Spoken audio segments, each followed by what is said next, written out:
dire qu'une fois on commence par un mot, une phrase, et puis le Seigneur nous aide à avancer. Voilà, que le Seigneur soit béni. J'aimerais vous partager un message ce matin qui est pour moi d'actualité. Et le titre de ce message, c'est le suivant: Avoir la foi en 2021. Qu'est-ce que ça signifie pour nous, enfants de Dieu, pour nous qui sommes chrétiens, peut-être pour vous qui êtes là pour la première fois, ou peut-être avec quelques années de vie chrétienne, ou de nombreuses années de vie chrétienne, qu'est-ce que ça signifie en 2021, avoir la foi? Le sous-titre que j'ai mentionné également, c'est le suivant: comment être chrétien dans une société qui ne l'est plus. Et je pense qu'on aperçoit, on a prédit, rappelez-vous, il y a quelques décennies, que le 21e siècle serait spirituel. Ben moi, je ne suis pas convaincu. Je dirais que le 21e siècle devient de moins en moins spirituel. Et on s'aperçoit comment la société refuse en quelque sorte toute transcendance.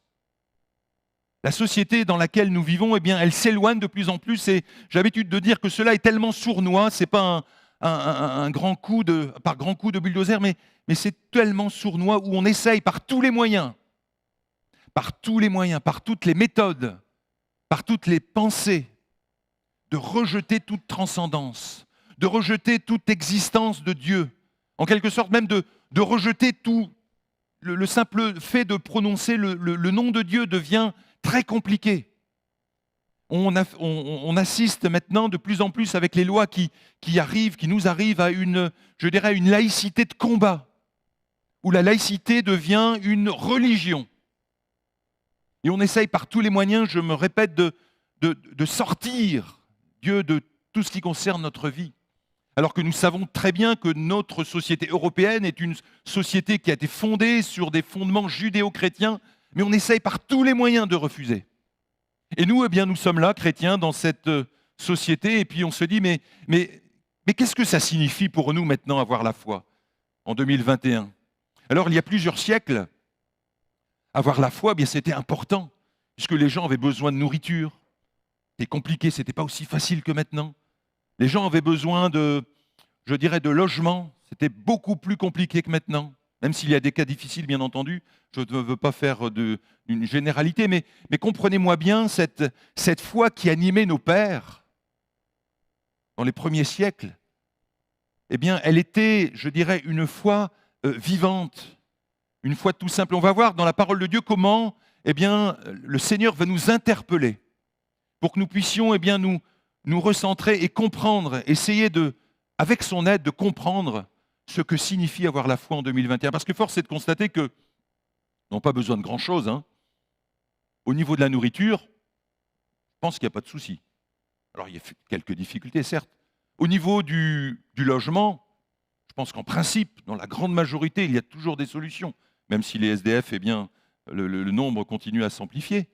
Au niveau du vêtement, j'essaye de vous dire qu'on a une sécurité sociale. Et quelquefois, on a peut-être connu ça, ou déjà entendu parler en lisant des livres, dans des témoignages, où les chrétiens des premiers siècles avaient un tel besoin de foi parce qu'il n'y avait pas de ce qui nous entoure. Maintenant, on a des accès faciles dans les hôpitaux, aux médecins, et c'est une bonne chose. Parce que la Bible nous dit aussi, effectivement, que l'intelligence du plus grand nombre va s'augmenter. Alors, dans quelle période vivons-nous ? Il est important de repérer dans quelle période vivons-nous. Et le chrétien au XXIe siècle n'est pas, un chrétien qui est complètement différent des autres. C'est un chrétien qui vit dans la société. C'est un chrétien qui est animé de foi. C'est un chrétien authentique. Mais c'est aussi un chrétien qui a besoin de recentrer sa vision et de demander au Seigneur une nouvelle vision de la foi. Et d'ailleurs, je disais dans les temps que nous vivons, je vais prendre une première référence, mais je vais simplement demander de ne pas l'afficher pour essayer d'avancer puis de gagner un peu de temps. Dans l'évangile de Matthieu, au chapitre 24, verset 32, il y a cette belle image de Christ qui nous dit, mais voilà, le Matthieu 24 nous parle des événements de la fin. Alors nous ne sommes pas étonnés de ce qui nous arrive. Vous savez, la Bible nous parle de tremblements de terre, la Bible nous parle de pandémie, la Bible nous parle d'épidémies, etc. Nous ne sommes pas surpris. Nous ne sommes pas non plus des complotistes, on ne voit pas le mal partout, mais si, nous savons bien entendu qui gouverne le monde. C'est le prince de ce siècle qui gouverne le monde. Donc nous ne sommes pas étonnés. Et le texte, le petit verset, je vais simplement le citer très rapidement, Matthieu 24, verset 32, Jésus nous dit, mais quand vous regardez un figuier, quand vous voyez les feuilles qui commencent à grandir, eh bien vous savez que l'été était là, que l'été approche, pardon. Et de la même manière, quand nous voyons toutes ces choses, je disais cette sécularisation de la société, ce rejet absolu de tout ce qui est transcendance, de tout ce qui est notion de Dieu, eh bien nous ne sommes pas étonnés, parce que la Bible en parle. Nous ne sommes pas étonnés. La Bible nous en parlait, le Christ nous dit, eh bien quand vous voyez ces choses, eh bien levez vos têtes et voyez et regardez, parce qu'il revient bientôt. Alors, Matthieu 24, verset 36, ainsi que Luc 17, verset 26, je ne vais pas non plus le demander de l'afficher, on va plus s'arrêter sur Luc 18. Il y a cette expression qui revient souvent, et rappelez-vous, je vous en ai parlé lors d'une présentation d'un jeudi soir, il y a ce terme, ce qui arriva du temps de Noé arrivera. On retrouve cette même expression, ce qui arriva du temps de Noé, eh bien, arrivera. Donc c'est une certitude. Nous assistons à, en quelque sorte, dans notre 21e siècle, qui encore une fois pour moi n'est pas du tout spirituel, bien au contraire, il devient de plus en plus matérialiste, eh bien, la Bible nous dit, et c'est le Christ qui nous parle, Matthieu 24, verset 36, on a la même chose dans Luc 17, verset 26, ce qui arriva, arrivera. Et il y a ici je dirais, ce décor du déluge. Les hommes, que faisaient-ils? Eh bien, ils mangeaient, ils buvaient, ils construisaient. Et d'ailleurs, dans Luc 17, verset 26, il y a une deuxième expression qui vient nous dire, eh bien, ce qui arriva du temps de Lot. Hein, ça nous parle bien du neveu d'Abraham. On va y revenir tout à l'heure. Eh bien, la même chose, ce qui arriva, arrivera. Donc, nous ne sommes pas surpris. Pas du tout. Parce que la Bible en parle. Et si vous êtes des fervents lecteurs de la parole de Dieu, eh bien, vous le comprenez. Nous ne sommes pas surpris. La Bible en parle. Et d'ailleurs, ce qui est curieux, alors je ne sais pas si c'est une curiosité, mais ce qui arriva du temps de Lot, eh bien, c'est l'exemple de cette société qui vivait. Eh bien, autant du temps de Noé, on parlait de les gens construisaient, mariés, et du temps de Lot, curieusement, on ne parle plus de mariage. C'est aussi, rappelez-vous, ces petites astuces de la parole de Dieu, la profondeur de la parole de Dieu qui nous dit, mais regardez, du temps de Lot, eh bien, les gens construisaient, achetaient, puis on ne parle plus de mariage. C'est une société, eh bien, vous vous rendez compte comment la famille est attaquée, comment le principe du mariage est attaqué. Nous ne sommes pas surpris. Ce qui arriva du temps de Noé arrivera. Alors, il n'y a pas de surprise. La Bible est très claire là-dessus. La société, eh bien, va se désagréger. Elle va en quelque sorte, eh bien, nous le voyons, refus de l'autorité. C'est un constat. Moi, je dis toujours à mes enfants, avec un peu d'humour, actuellement en France, il n'y a que les gens honnêtes qui ont peur de la justice. Les autres, il n'y a pas de souci. Hein. Vous savez, on a même giflé le président de la République. Vous vous rendez compte? Alors, c'est un signe, c'est un micro-événement, mais je me suis dit, mais c'est déjà un petit quelque chose mais notre société ne fonctionne plus, quoi. Elle ne fonctionne plus, puis on se rend compte comment, eh bien, il y a une descente régulière dans les valeurs chrétiennes, ce qui faisait notre socle, ce qui faisait même le socle de l'école publique il y a quelques décennies. On s'aperçoit que tout ce socle, ce qui faisait notre fondement, est en train de disparaître progressivement. Et là, eh bien, on arrive à l'évangile de Luc, au chapitre 18. Alors là, je vais vous demander de l'afficher dans l'évangile de Luc, au chapitre 18.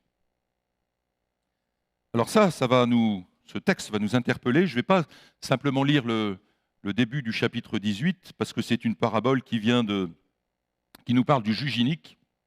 Vous connaissez cette parabole, et de la veuve.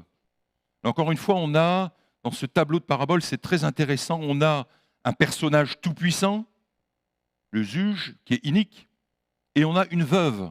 Alors on ne dit pas que c'est une pauvre veuve, mais il y a des textes dans l'Évangile qui nous parlent aussi d'une pauvre veuve. En tout cas, là, elle n'est pas pauvre, mais en tout cas, elle intercède. Elle intercède, puis elle ne se laisse pas faire. C'est l'exemple aussi de l'Église qui assiège le trône de la grâce pour obtenir des réponses. Et là, curieusement, à la fin de ce texte, de cette parabole, au verset 8, nous lisons ceci. « Je vous le dis, il leur fera promptement justice. » Et c'est là où je vais m'arrêter. Et là, on va bien se laisser interpeller parce que c'est une parole de Christ qui nous dit ceci. « Mais quand le Fils de l'homme viendra, trouvera-t-il la foi sur la terre ?» Alors moi, je ne sais pas si vous êtes comme moi, mais ce petit verset m'a giflé. Ce petit verset, moi j'ai pris une claque quand j'ai lu ça. Quand le Fils de l'homme viendra, trouvera-t-il la foi sur la terre? Cette parole, elle est, me semble-t-il, elle est lourde. Elle est pesante. Elle doit nous interpeller. Et c'est pour ça que je vous disais dans ce titre de mon message, avoir la foi en 2021, mais de quelle foi parlons-nous là? Bien sûr, c'est cette foi qui, à l'image de cette veuve, qui intercède, qui interpelle, eh bien, se juge, mais la foi, je voudrais revenir à des choses plus simples. Avons-nous encore cette foi, la foi dans son retour? Il y a un amen, vous voyez? Non, mais merci ma sœur. Parce que j'écoutais dernièrement, en partageant avec des frères et sœurs, j'étais très surpris, on parlait du retour du Seigneur, et puis la personne dit, ça devient un mythe. Et je dis, quoi? Le retour du Seigneur? Il le dit je ne sais pas combien de fois dans le Nouveau Testament, ça serait un mythe. Mais non, mes amis. Avoir foi dans le retour du Seigneur, dans l'enlèvement de l'Église, ce n'est pas un mythe, hein. C'est la réalité parce que la Bible en parle. Alors je ne suis pas en train de vous dire que c'est peut-être demain ou après-demain. En tout cas, demain, on sera plus près, ça c'est très logique. C'est peut-être dans 10, 20 ans, mais moi j'y crois du plus profond de mon cœur. Oui, il enlèvera son Église. Oui, il va revenir en puissance et en gloire. Et ça, ce n'est pas un mythe. Et j'ai confiance dans cette parole. Est-ce que j'ai encore la foi dans la guérison? Amen. Moi, je me réjouis toujours quand il y a dans des assemblées comme la vôtre, eh bien, des moments de prière pour les malades, d'imposition des mains. Parce que ça, c'est l'évangile, comme on l'a entendu tout à l'heure. C'est l'évangile toute simple. Oui, avoir foi dans son retour, avoir foi dans la guérison, avoir foi dans les dons spirituels. Oui, eh bien, comme le prophète Joël dira à la fin des temps, eh bien, je répandrai de mon esprit sur toute chair. Eh bien oui, nous voulons le vivre. Vos vieillards auront des songes, vos jeunes filles auront des visions, etc. Mais nous voulons vivre ces choses parce que, eh bien, c'est une nécessité. Et ça alimente notre foi. Alors, j'ai posé là les fondements de la foi et on va essayer d'aborder ce principe d'une foi, je dirais, toute simple, mais ô combien profonde, parce que si le Seigneur nous interpelle et quand il nous dit est-ce qu'il va trouver la foi sur la terre, eh bien, moi je pense que c'est grave. Et je pense que c'est important, qu'il faut prendre cette parole au sérieux. Pourquoi? Parce que je vais prendre maintenant une deuxième référence dans l'épître de Paul à Timothée au chapitre 1, verset 19. On va même lire 18 et 19. Alors je lis le verset 18. Et Paul s'adresse bien sûr à son enfant spirituel, son fils spirituel. Le commandement que je t'adresse, Timothée, mon enfant, selon les prophéties faites précédemment à ton sujet, c'est que d'après elles, tu combattes le bon combat, en gardant la foi et une bonne conscience. Cette conscience, quelques-uns l'ont perdue et ils ont fait naufrage par rapport à la foi. Voilà ce que nous dit le texte. On peut faire naufrage par rapport à la foi. Autrement dit, on n'y croit plus. On fait semblant d'y croire. Ou ça devient une habitude. Et là, le texte nous dit bien qu'on peut se perdre, on peut faire naufrage par rapport à la foi. Quelques-uns l'ont perdu. J'espère, chers frères et sœurs, chers amis, ce matin, que vous n'avez pas perdu cette foi. Et si c'est le cas, si elle a simplement peut-être diminué, eh bien, on va avancer un peu plus loin et puis on va voir, on va demander au Seigneur qu'il puisse, je dirais, ranimer notre foi. Et comme les apôtres eh bien, l'ont vécu à un moment donné, ils ont même crié au Seigneur, mais Seigneur, augmente-nous notre foi. Nous ne voulons pas être de ceux qui se perdent, nous ne voulons pas faire naufrage par rapport à la foi, mais nous voulons garder notre confiance indéfectible dans ta parole, dans tes promesses, même si cela va à l'encontre de ce que je peux penser ou ce que je vis. Alors faire naufrage à la foi, alors que Hébreux 10, verset 38, nous dit ceci, Hébreux 10, verset 38, verset 37, « Encore un peu de temps, celui qui doit venir viendra et il ne tardera pas. » Et le verset 38 nous dira, « Aimons juste, nous qui avons été justifiés par le sang de Jésus, aimons juste, vivra par la foi. Mais s'il se retire, mon âme ne prend point plaisir en lui. » Et le verset 11, chapitre 11, verset 6 nous dit ceci, « Or, sans la foi, il est impossible de lui être agréable. Car il faut que celui qui s'approche de Dieu croit que Dieu existe et qu'il est le rémunérateur de ceux qui le cherchent. » Une autre version dira, « Il récompense ceux qui le cherchent. » Mes amis, chers frères et sœurs, nous qui avons été justifiés, nous qui sommes regardés de Dieu pas comme des pécheurs, mais par le filtre de Jésus-Christ, nous qui sommes parsés eh bien, par notre engagement, nous avons accepté notre Seigneur comme sauveur et Seigneur, eh bien, nous vivons par la foi. C'est une interpellation forte. Mon juste vivra par la foi. Or, sans la foi, il est impossible de lui plaire. Alors maintenant, je voudrais revenir tout simplement à cette définition de la foi. Alors la définition d'Hébreux 11, chapitre 1, vous connaissez, hein. Or, la foi, et on ne va pas s'arrêter parce qu'il me semble que cette définition est quelquefois dure à comprendre. Mais on va essayer d'être simple. Or, la foi est une ferme assurance des choses qu'on espère, une démonstration des choses qu'on ne voit pas. Ça, c'est la définition forte. Mais je dirais, comment puis-je définir la foi de la manière dont le Seigneur en parle dans l'évangile de Luc, chapitre 18 ? Je dirais que cette foi-là, c'est une confiance intérieure et indéfectible dans le Seigneur. Et voyez-vous, cette foi-là, elle n'est pas naturelle. Pas naturel d'avoir la foi. C'est surnaturel. Parce que c'est Dieu qui nous l'a donné, qui nous aide à la faire grandir. Bien sûr, quand on s'est approché de lui, on a témoigné de notre foi, bien sûr, mais je voudrais vous emmener un peu plus loin dans cette foi qui est comme une forme de repos. Même si les circonstances sont quelquefois contraires, dures à vivre. Mais c'est l'image de Jésus dans la barque, dans la tempête apaisée. Vous connaissez ce merveilleux passage où les disciples étaient paniqués. Il y avait de quoi de paniquer, parce qu'encore une fois, je vous disais que ce n'est pas naturel d'avoir la foi, c'est surnaturel. Et l'exemple du Christ qui est là dans la barque et qui dort, et qui se lève et qui menace les éléments.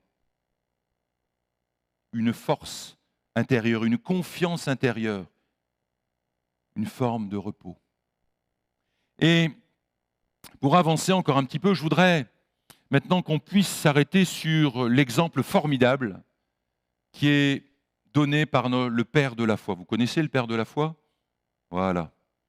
On va prendre Abraham et on va essayer de regarder qu'est-ce qui s'est passé. Parce que Abraham était un homme de la même nature que nous, hein, comme David, comme Samson, comme Paul, comme Pierre, comme Paul, Jacques, etc. Ils étaient des hommes de la même nature que nous. Et ils ont vécu par la foi. Et la définition que je qualifierais d'Abraham, elle se trouve dans Hébreux 11, verset 8. Hébreux 11, verset 8 nous parle d'Abraham. Il partit sans savoir où il allait. Connaissez des personnes, vous, qui partent sans savoir où aller ? en disant, mais le Seigneur me montre, tu dois partir, tu dois quitter ton pays, on va le voir dans Genèse 12, quitte ton pays, ta famille, etc., mais dans un pays que je te montrerai. Mais il ne savait pas. Il ne savait pas, Abraham. Et l'exemple même de la foi, c'est, j'aime beaucoup ce verset, il partit sans savoir où il allait. C'est ça où c'est, je vous disais, c'est pas naturel ça. C'est pas humain, c'est surnaturel. Et pourtant, le psaume 22, ça va nous encourager, puis on va aborder maintenant je dirais le cœur de mon message. On va lire ce passage dans le psaume 22, versets 5 et 6. Psaume 22, versets 5 et 6. Prenez avec moi ce merveilleux passage qui va vraiment nous encourager parce que, en fait, rien n'a changé. Et le Seigneur, bien quand on dit qu'il est le même hier, aujourd'hui, éternellement, c'est vrai. Le psaume 22, versets 5 et 6 nous dit ceci. En toi se confiaient nos pères. Ils se confiaient et tu les délivrais. Ils criaient à toi et ils étaient sauvés. Ils se confiaient en toi et ils n'étaient point confus. Voilà ce que nous dit le psalmiste. En toi se confiaient nos pères, ceux qui nous ont précédés dans la gloire. Et quand on lit le merveilleux chapitre d'Hébreux 11, c'est par la foi, c'est par la foi, c'est par la foi, c'est par la foi. Oui, eh bien ils se sont confiés en Dieu et puis ils n'ont pas été déçus. Ils se confient en toi et tu les délivrais. Alors maintenant, on va prendre l'exemple d'Abraham, parce Abraham, par contre, on va voir que ce n'est pas toujours évident.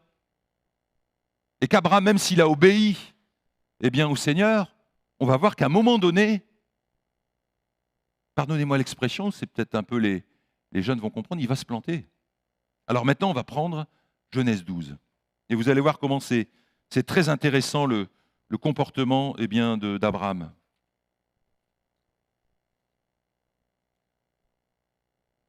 Qui est le père de la foi. Alors si c'est le père de la foi, je peux vous dire qu'on peut en apprendre beaucoup de lui. La vie d'Abraham n'est pas un long fleuve tranquille, bien au contraire. Mais il a vécu des choses tellement fortes avec le Seigneur, et tout à l'heure une sœur a rappelé eh bien, l'histoire de Melchisédek, mais on va voir qu'il y a un cheminement, puis il y a des épreuves aussi. Il y a des tests. On lit ceci dans Genèse 12, l'Éternel dit à Abraham, « Va-t'en de ton pays, de ta patrie, et de la maison de ton père, dans les pays que je te montrerai. » Alors là, c'est une grande promesse. C'est le Seigneur qui parle, c'est l'Éternel. « Je ferai de toi une grande nation, et je te bénirai. Je rendrai ton nom grand, et tu seras une source de bénédiction. Je bénirai ceux qui te maudiront, et toutes les familles de la terre seront bénies en toi. » Abraham partit comme l'Éternel le lui avait dit, et Lot partit avec lui. Abraham était âgé de 75 ans lorsqu'il sortit de Charan. Abraham fit Sarai sa femme, et Lot, fils de son frère, avec tous les biens qu'il possédait et les serviteurs qu'ils avaient acquis à Charan, ils partirent pour aller dans le pays de Canaan, où ils arrivèrent au pays de Canaan.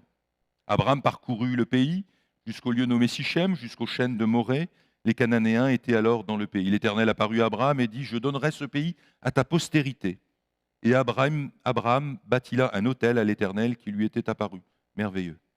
Il se transporta de là vers la montagne à l'orient de Béthel et il dressa ses tentes, ayant Béthel à l'occident et Haï à l'orient. Il bâtit encore là un autel à l'Éternel et il invoqua le nom de l'Éternel. Abraham continua ses marches et s'avança vers le midi. Et on arrive à la catastrophe au verset 10. Donc là, merveilleux. Hein, l'Éternel lui parle. Promesse forte. Hein, promesse forte. Il arrive au verset 10. Il y eut une famine dans le pays et Abraham descendit en Égypte pour y séjourner car la famine était grande dans le pays. Voilà le résultat, je dirais, de l'engagement d'Abraham, du geste de foi. Le Seigneur lui parle directement, l'Éternel lui parle directement. Et voyez, le verset 1 nous parle de grandes bénédictions. Je bénirai ton pays, eh bien, etc., etc. Il bâtit même des autels, il se réjouit. Moment de louange, exceptionnel. Ah Seigneur, tu es là, merci parce que tu m'as parlé.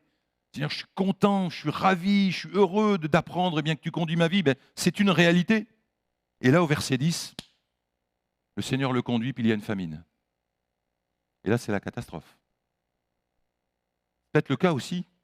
Sinon, vous a peut-être parlé.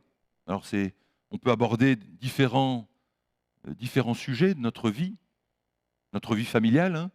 Tu penses eh bien, avoir peut-être épousé ou le Seigneur t'a montré quelqu'un, puis tu t'aperçois que c'est une catastrophe. Quoi. Tu penses peut-être dans un milieu professionnel où le Seigneur te montre, où tu as l'impression qu'il t'a parlé, où tu ne sais pas trop, et puis tu te dis, mais... Et puis tu loues le Seigneur, tu dis, ah c'est merveilleux. Puis c'est une catastrophe. Moi, j'ai un de mes cousins, je me suis entretenu il y a quelques temps là-dessus, et il me disait, moi j'avais une place correcte dans l'est de la France, et puis on lui a proposé d'être chef d'un bureau d'études à Bordeaux. Il était persuadé que c'était la pensée de Dieu. Et je pense que ça l'était. Il arrive à Bordeaux, puis le problème, c'est qu'un mois après, il est licencié. Et il me dit, avec cette période-là, c'est 3 licenciements que j'ai pris. Et là, tu te dis, il me disait, mais là, tu commences à cogiter. Et tu dis, mais là, je deviens fou. Et il me disait, avec beaucoup je dirais, d'humilité, et maintenant que le recul, bien sûr que c'était le plan de Dieu, c'était une étape. C'est pour ça que je vous dis, ce n'est pas toujours facile. Et c'était une étape, et il me disait, mais comment maintenant je suis béni avec mes enfants, etc. Il y a toujours des difficultés, mais in fine, ça a été une grande bénédiction. Mais quand il est arrivé, c'était une catastrophe. Il me dit une fois, je suis rentré chez moi, j'ai été dans le noir pendant 2 jours, allongé sur le lit.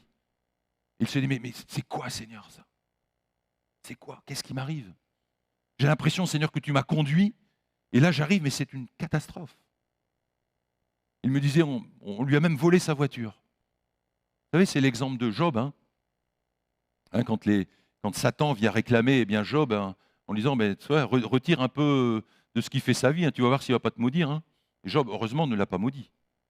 Et là, pour l'exemple que je suis en train de vous citer, ça a été une grande bénédiction, mais il me dit à quel point, à un moment donné, il y a comme une tempête de cerveau. On se dit, mais où es-tu, Seigneur? C'est peut-être aussi une grande promesse que tu as eue pour tes enfants, puis tu dis, c'est merveilleux, puis tu chantes, tu te réjouis, puis tu t'aperçois qu'au bout de 6 mois, oh là là, c'est pas ça du tout. C'est une catastrophe. Et tu dis, mais t'es où, Seigneur, là-dedans? Où es-tu? C'est ce qu'Abraham a vécu. Va, sors de ton pays. Et puis, je pense qu'Abraham, avec la foi qu'il animait, il s'est avancé. Vous vous rendez compte des promesses? Vous vous rendez compte des promesses? Et il arrive dans un pays et c'est la famine. Et c'est là où je disais que Abraham ne va pas forcément réussir. Est-ce qu'il va réussir ce test? On connaît la suite. Moi, je voudrais vous dire que non. Abraham n'a pas réussi ce test. Parce que regardez, il est au bénéfice d'une promesse extraordinaire de l'Éternel qui lui parle en direct. Et à un moment donné, il s'enfuit en Égypte. Et quand vous lisez la suite, on ne va pas le lire, mais avec quel stratagème il a dû mentir. Il a dû mentir pour faire passer sa femme comme sa sœur, etc. Mais quelle magouille! Il a voulu s'arranger. Et c'est là où c'est le naturel, c'est l'humain qui ressort. C'est le Abraham humain là qu'on voit. Et regardez, il aurait pu mettre la vie des siens en danger par son manque de confiance.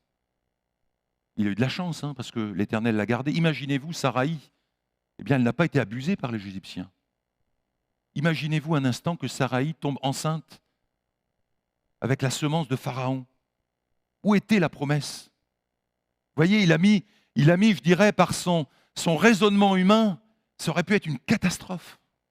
Heureusement, l'Éternel a mis le trouble dans les Égyptiens, vous lirez ce merveilleux texte, mais il a mis la vie des siens en danger, parce qu'il a essayé de s'accommoder.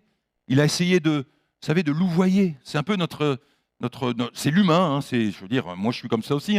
On essaye quelquefois de s'arranger, alors qu'il y avait une promesse forte. Mais imaginez-vous quelques instants, Sarah qui tombe enceinte par le Pharaon. Elle est où la promesse après? Il est où le fils de la promesse? Isaac, où est-il? Ça aurait pu être catastrophique. Heureusement, et ça c'est un encouragement pour nous, mais quoi que nous fassions, s'il y a des situations difficiles, n'oubliez jamais que Dieu a son regard sur nous. C'était le cas d'Abraham. Il y avait ce regard qui était là. Il a failli, je disais, mettre sa vie et la vie des siens en danger. Mais heureusement, l'Éternel était là. Alors pour essayer d'avancer un peu plus, on va revenir aux fondamentaux. On va revenir aux fondamentaux de ce que je vous ai proposé pour commencer mon message. Luc 18, verset 8. Mais quand le Fils de l'homme reviendra ou viendra, trouvera-t-il la foi sur la terre? Et je vous ai parlé de cette foi toute simple, hein. Cette foi, je dirais, basique, mais cette foi qui est tellement importante parce qu'on place notre confiance en Dieu. On lui fait confiance. Alors tu peux peut-être agir par tes propres forces, mais j'ai envie de te dire ce matin, mais pas par tes propres forces. Tu n'y arriveras pas. Si tu veux fonctionner comme ça avec tes propres forces, eh bien je peux te dire que ça va être très difficile. Mais confie-toi en Dieu, place ta confiance en lui. Et je comprends quand le texte nous dit, bien sans la foi, on ne peut pas lui être agréable, parce qu'on peut se dire que Jésus a tellement fait pour nous, et de ne pas avoir foi en lui, ça veut dire qu'on ne lui fait pas confiance, vous vous rendez compte? Moi, professionnellement, il y avait quelque chose qui m'horripilait le plus, vraiment fortement, c'est quand on ne vous fait pas confiance. Vous avez déjà vécu ça? On a l'impression que vous êtes là, mais il y a un truc qui ne va pas, on ne vous fait pas confiance. Et ça me mettait vraiment dans je dirais, une profonde tristesse. Mais je comprends maintenant que sans la foi, on ne peut pas lui être agréable, parce qu'il a tout fait pour nous. On a beau lui chanter, mais Seigneur, tu es maître de ma vie. Et tu as beau chanter ça, mais si tu ne lui fais pas confiance. Et c'est cette foi qui te permet je dirais, de transformer les montagnes, transporter les montagnes. Alors tu peux peut-être avoir la foi ce matin, là. C'est facile, je dirais, facile, oui et non. D'avoir la foi dans un moment de louange, ou quand tu écoutes le message, tu dis, Seigneur, je suis reboosté, mais qu'en est-il quand tu sors là? Quand tu sors de ce lieu, qu'est-ce qui va se passer? Quand tu rentres chez toi, qu'est-ce qui se passe? Est-ce que tu vas garder cette foi-là? Est-ce que tu vas garder malgré tout, eh bien, ta confiance inaltérable dans ce que le Seigneur te dit? Oui, nous avons besoin de retrouver notre foi. Parce que le monde, je vous l'ai dit, et c'est un philosophe chrétien qui a écrit ce merveilleux, je dirais, c'est des articles, il s'appelle Rod Dreher, qui nous dit, mais comment être chrétien dans un monde qui ne l'est plus? Parce que c'est compliqué. Je vous ai expliqué tout à l'heure que, voilà, on refuse, mais on veut être de ces chrétiens qui, j'aime beaucoup cette pensée d'aller à contre-courant. Il nous faut, en tant que chrétiens, en quelque sorte, je dirais, proposer, c'est un mot qui n'est pas excellent, mais qui me vient à l'idée, une sorte de contre-culture à ce que le monde est en train de vivre. Vous savez, il n'y a que les poissons morts qui suivent le courant. Il n'y a que les poissons morts qui suivent le courant. Regardez un torrent, si vous êtes pêcheur à la mouche, qui remonte le courant? C'est les belles truites, bien agiles. Et nous voulons être je dirais, à l'image de ce poisson. Nous ne voulons pas nous laisser embarquer dans cette évolution qui n'est pas à la lumière de la parole de Dieu. Parce que les deux grands défis, vous le savez, depuis plusieurs décennies, eh bien, c'est d'abord un défi technologique. On s'aperçoit, quand je vous disais tout à l'heure, eh bien, que la société devient de plus en plus matérialiste. Ben oui, parce qu'on s'aperçoit qu'il n'y a plus d'échanges, il n'y a plus de vie. On communique maintenant par toujours un tas de... Mais ce sont des choses merveilleuses, parce que bien, nous, chrétiens, on les utilise. Et c'est une bonne chose pour propager l'évangile. Mais à un moment donné, on s'aperçoit qu'il n'y a plus de contact humain. On ne va pas prier pour les malades avec un téléphone quand même. Je ne vais pas imposer les mains sur mon smartphone.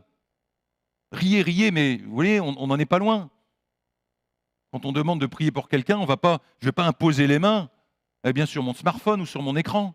Ça n'a pas de sens. Ça, c'est la première révolution qui nous maltraite. C'est une forme je dirais, de déluge.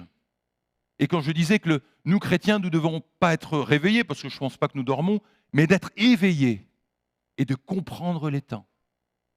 Et la deuxième révolution, quelle est-elle? Eh bien, c'est la révolution sexuelle. Vous voyez ce qu'on est en train de vivre? Catastrophe. Regardez quand vous regardez quelquefois les publicités, vous savez, c'est distillé un quart de seconde. Plic. Et comment ça travaille les esprits. C'est magnifique, hein. C'est tellement bien fait qu'on ne s'en aperçoit même pas. Et ça, c'est comme une forme de déluge. Je vous parlais tout à l'heure de mariage.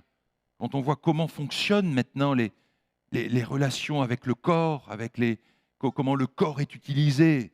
Et vous dites, mais c'est pas possible, quoi. Mais nous ne sommes pas étonnés. La Bible en parle.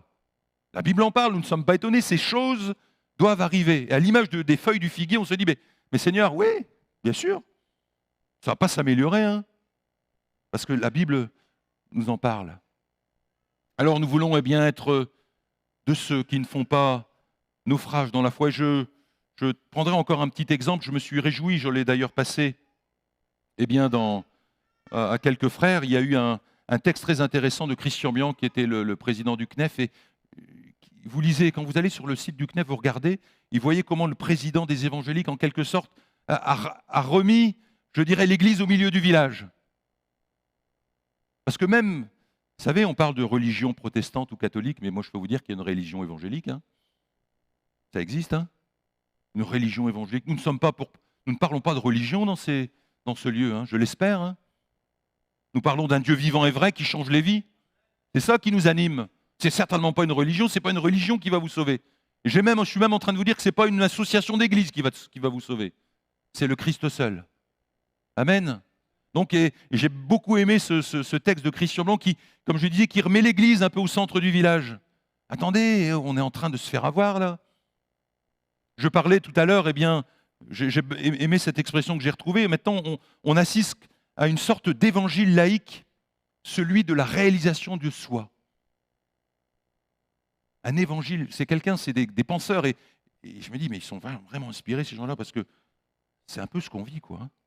Un évangile laïque qui fait la promotion de la réalisation de soi. C'est d'abord, moi, mon ego. Qu'est-ce qui va me faire du bien? Alors que le Seigneur nous interpelle ce matin pour que nous puissions retrouver les chemins de la véritable foi. Pas dans une institution, mais dans le Dieu vivant et vrai, dans la foi dans son retour.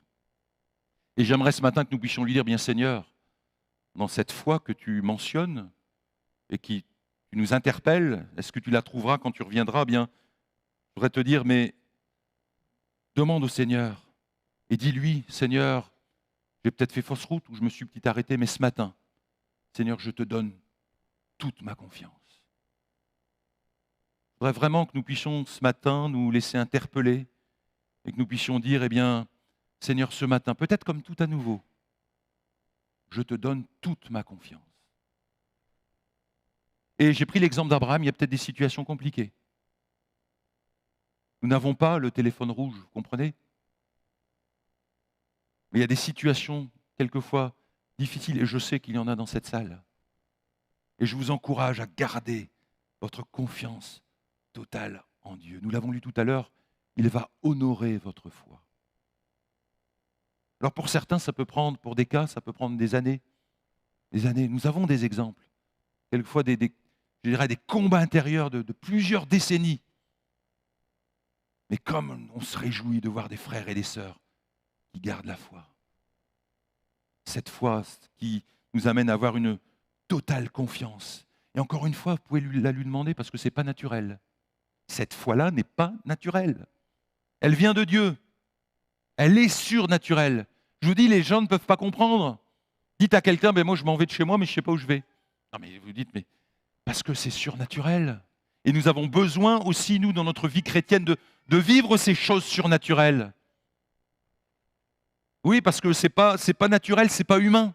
Et on a besoin vraiment de se laisser transformer. J'aime beaucoup cette expression, ce cri du cœur des disciples. Bien sûr, il parlait du pardon, mais on pourrait le dire, le mentionner pour d'autres sujets. Mais Seigneur, augmente-nous la foi, s'il te plaît. Augmente-nous la foi, Seigneur. On s'est laissé peut-être attiédir. Mais Seigneur, ce matin, que nous puissions être renouvelés. Nous voulons te dire, et comme un engagement, peut-être comme tout à nouveau, Seigneur, je remets ma confiance en toi, totale. Ma confiance totale en toi. Parce que c'est toi qui as changé ma vie, Seigneur.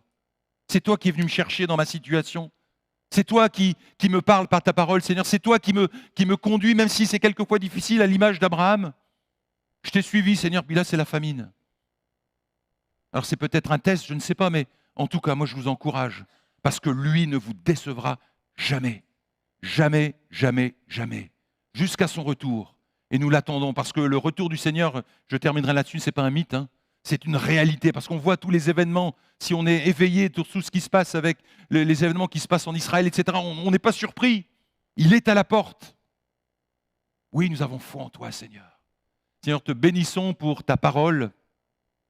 Permets qu'elle puisse, Seigneur, produire du fruit. Seigneur, qu'elle puisse vraiment nous encourager. Qu'elle puisse, Seigneur, nous renouveler ce matin. Si nous sommes attristés, Seigneur, si nous sommes fatigués, Seigneur, tu es celui qui va nous relever. À l'image d'Abraham, Seigneur, tu ne l'as pas laissé en Égypte. Et Seigneur, quand nous lisons cet exemple de Genèse 12, eh bien, tu as organisé les circonstances pour qu'il puisse quitter l'Égypte. Et on va voir comment tu vas lui parler avec l'histoire de son neveu et comment, eh bien, il va arriver à ce merveilleux summum de cette rencontre avec Melchisédek, qui est une théophanie. On ne sait pas d'où ça vient d'ailleurs, Melchisédek, mais à un moment donné, il t'a rencontré. Je dirais même physiquement, parce que ce Melchisédek était un homme roi de Salem, et il t'a rencontré. Si nous voulons vivre ces choses surnaturelles, nous voulons te dire, Seigneur, augmente-nous la foi, s'il te plaît, Seigneur. Nous avons peut-être été attristés par certaines choses, et Seigneur, tu nous comprends. Parce que regardez sur Abraham, tu ne lui as pas fait aucun reproche. Seigneur, tu nous aides et tu nous reprends. Seigneur, merci pour ta parole, parce qu'elle est une puissance de vie. Elle nous renouvelle, elle nous maintient, Seigneur, à flot. Elle est surnaturelle. Vivre avec toi, Seigneur, c'est vraiment surnaturel. Ce n'est pas naturel, mais nous voulons vivre ces choses avec toi, Seigneur. Et nous voulons être agréables, comme tu nous dis dans ta parole. Sans la foi, on ne peut pas être agréable. Alors nous renouvelons, Seigneur, ce matin, nos engagements de confiance totale en toi. Que ton nom soit béni, Seigneur. Que ton nom soit glorifié. Amen.